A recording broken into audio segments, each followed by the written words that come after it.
Bonjour à toutes et tous et bienvenue sur Coaster Trotter, toujours en spéciale édition Universal, et aujourd'hui j'ai dans l'optique de vous parler d'une attraction assez extraordinaire.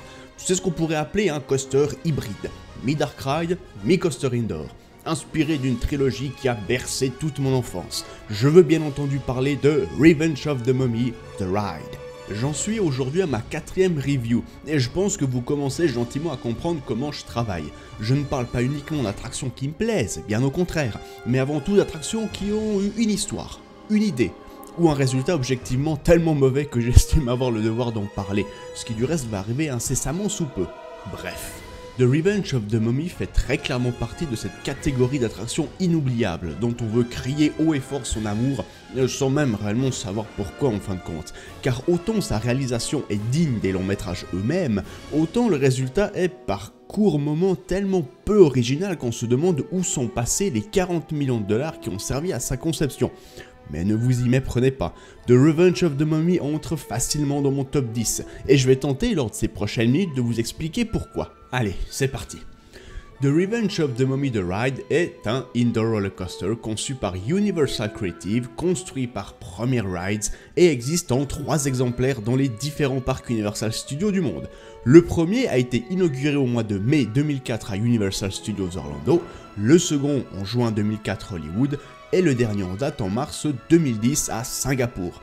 La particularité de ces coasters est qu'ils ont tous un layout, un parcours et un show différent, principalement du fait que les emplacements disponibles n'avaient pas tous les mêmes superficies, puisque la version hollywoodienne est venue remplacer le Dark Ride E.T. Adventures, et la version floridienne, Confrontation, occupant alors un bâtiment bien plus massif que celui de notre ami extraterrestre. Vous pourrez donc les rider tous les 3 et avoir des expériences différentes. Et j'aime beaucoup cette idée, car après tout, si on réfléchit objectivement, à quoi bon visiter un parc d'une certaine franchise à l'autre bout du monde pour en rider les mêmes attractions au virage près?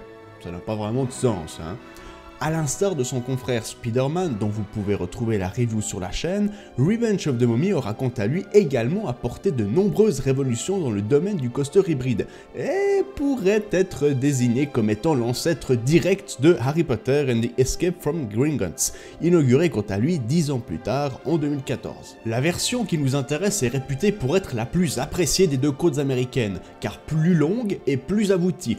Elle vous proposera pas moins de 3 launches et une vitesse de pointe de 72 km/h, ce qui dans le noir peut paraître plutôt effrayant si on n'est pas habitué. Je ne le recommande donc pas spécialement aux enfants « sensibles ». D'autant plus que la thématique momitueuse, scarabée mangeur d'hommes, tout ça, y a plus gai. Sachez que cette attraction a été récompensée d'un Theme Park Insiders Awards en 2004 en tant que meilleure nouvelle attraction, ainsi qu'un encore lui, bref, un autre prix toujours en 2004.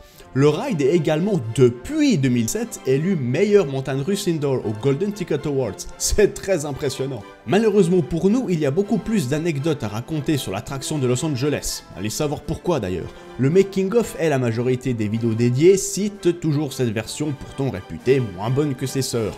Nous noterons par exemple que toutes les versions de ces coasters ont été réalisées en étroite collaboration avec des archéologues et que les hiéroglyphes incrustés dans les murs de la file d'attente californienne ont tous une signification réelle. Ce qui veut dire que si vous faites partie du ridicule pourcentage de gens capables de les comprendre, vous pourriez lire une histoire géante tout du long de la file. Bien joué de la part des creatives, ça c'est ce que j'appelle de l'immersion. Le problème est que ce détail concerne la version hollywoodienne et du coup, j'ai beau avoir cherché, je n'ai pas trouvé le moyen d'affirmer que c'est également le cas pour la floridienne et la singapourienne.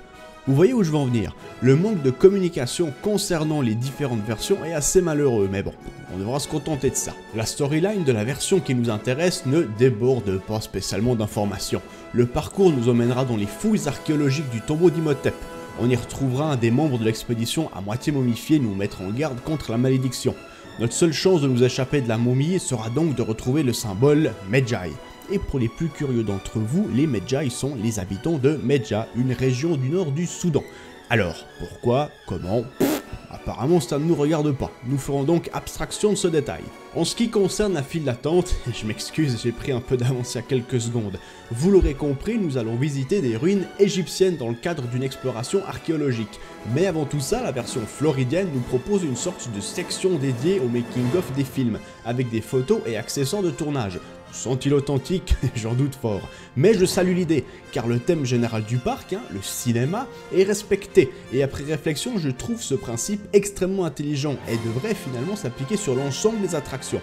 Je vous rappelle tout de même qu'à la base, Universal Studios est censé nous projeter dans l'envers du décor cinématographique et nous ont révélé ses secrets et méthodes. Je ne retrouve absolument plus ça dans les récentes attractions du parc, et j'avoue que cela me manque et m'attriste beaucoup. Je trouve que nous avons perdu ces dernières années beaucoup de l'âme de ce parc et je n'y ressens plus du tout les mêmes émotions quand je le visite. Revenge of the Mummy me semble être le lien entre les anciennes et nouvelles générations d'attractions, et c'est aussi pour ça que j'y tiens tant. Il est clairement le dernier de sa génération et met un point final à un plan marketing datant de l'ouverture du parc. Bref, si la première partie de la file n'est pas spécialement aboutie en termes de décoration, elle en est néanmoins pas du tout inintéressante. La seconde par contre c'est un autre délire, nous nous retrouvons enfin dans ces fameuses ruines, et là on change clairement de registre, les décors sont effectivement magnifiques, on s'y croirait, l'ambiance sonore est parfaite, et j'aime particulièrement l'éclairage. On devinera énormément de détails dans la pénombre et rappelez-vous ce que je vous ai dit dans ma review d'E.T. C'est dans les détails qu'on reconnaît principalement les bons dark rides et une bonne file d'attente annonce très souvent une bonne attraction. Ça promet.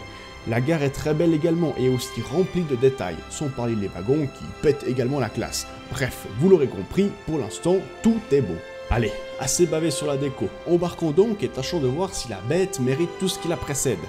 Le ride est composé de deux parties. Une première, un dark ride séparé en plusieurs localisations on va dire, et la seconde, le coaster en lui-même. En y repensant, je me rends compte que les parties dark ride sont quand même très longues comparées à la durée totale du ride. L'attraction dure environ 2 minutes 30. C'est court, c'est très court, et sur ces 2 minutes 30, seules 35 misérables secondes seront consacrées au coaster. Le reste est du parcours scénique relativement assumé. Bien que les parties coaster et dark ride soient plus ou moins mélangées au sein de l'attraction, la première partie est majoritairement dédiée au parcours scénique. Je vais donc commencer par ça, et je ne vais pas trop m'y attarder, parce que c'est très bon. Mais regardez, des décors physiques, quasiment pas d'écran, un animatronique, du feu.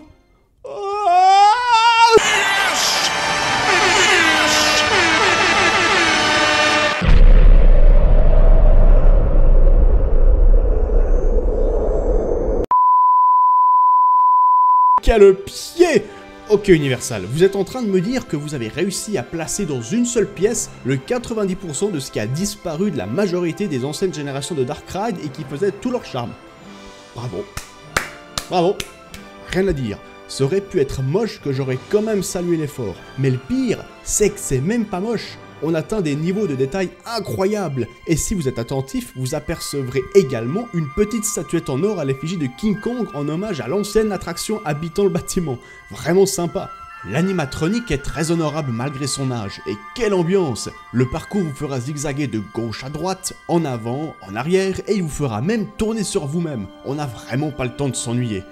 Bon, vous devez vous dire que je m'excite pour pas grand chose. Et vous auriez à moitié raison, car jusque-là c'est entre guillemets juste un bon dark ride si on le prend tel quel, mais ce qui le rend tout bonnement génial, c'est que ça n'est pas un dark ride. Du moins pas entièrement, je n'aurais pas été aussi enjoué s'il ne s'agissait que d'un parcours scénique basique. Là où je saute littéralement d'excitation, c'est que c'est une sorte de pré-show géant au coaster indoor, et c'est ça qui fait toute la différence. Je vais revenir là-dessus un peu plus tard, mais c'est clairement une attraction qui perdrait toute sa superbe si on lui ôtait ne serait-ce que l'une de ces deux parties, mais les deux réunies on obtient un cocktail détonnant. S'ensuit une propulsion relativement honorable, et c'est là que les choses se gâtent, la partie coaster. En temps réel, le coaster indoor, je suis carrément bon public, mais là, comment dire, eh ben on s'ennuie sévère. C'est très rapide certes, mais au niveau décor, y a rien, voilà, c'est le néant total. Vous y verrez bien quelques flashs de momies dans le noir et sur écran géant, mais au-delà de ça, que dalle, niette, pot de balle. C'est à partir de cet instant que j'ai un petit souci avec cette attraction. Dites-moi comment vous passez d'une première partie surthématisée et immersive à un coaster dans le noir quasi complet. Si je voulais faire ma mauvaise langue, je dirais que tout le budget est passé dans la partie Dark Ride, mais ça ne peut bien entendu pas se résumer à ça. C'est extrêmement frustrant, car quand vous avez un certain niveau d'imagination, un boulevard infini d'idées s'offre à vous dans ce genre de situation, et vous vous dites, si moi j'ai pensé à ça, les gars de la créative y ont forcément aussi pensé. Bon, je ne vais pas nous triturer le cerveau à ce sujet. S'ils n'ont pas fait autrement, on va dire que c'est parce qu'ils ne pouvaient tout simplement pas le faire autrement. Voilà, comme ça on met tout le monde d'accord. Hé oui, hein, je suis pour la paix des ménages, ma petite dame. Après, comme je vous ai dit, la partie coaster dure approximativement 35 secondes. Et croyez-moi bien, ça va beaucoup trop vite pour que ce problème de vide ne vous obsède autant qu'à moi. Surtout si c'est la première fois que vous le ridez. Et puis bon, au vu de la qualité générale de l'alternance Dark Ride Coaster, on passe tout de même un super moment. Un dernier petit aparté concernant la musique et l'ambiance générale qui sont juste dantesques. Déjà que le thème du film seul, composé par la légende Alan Silvestri, suffit à me plonger en semi-trance, mais sa synchronisation au ride est hallucinante et suffit à elle seule à finalement rendre la partie coaster épique malgré son néant thématique. Allez, je ne vais pas trop m'étendre sur le sujet, je vous laisse découvrir les quelques surprises plutôt originales que vous réserve l'attraction. Revenge of the Mummy the Ride est un diamant rare, à cheval entre deux époques. On regrettera par moments son vide et sa durée, mais tout ça sera vite balayé par sa nervosité et son incroyable ambiance décorative et sonore. C'est une expérience à ne manquer sous aucun prétexte, et un générateur de nostalgie extrêmement jubilatoire.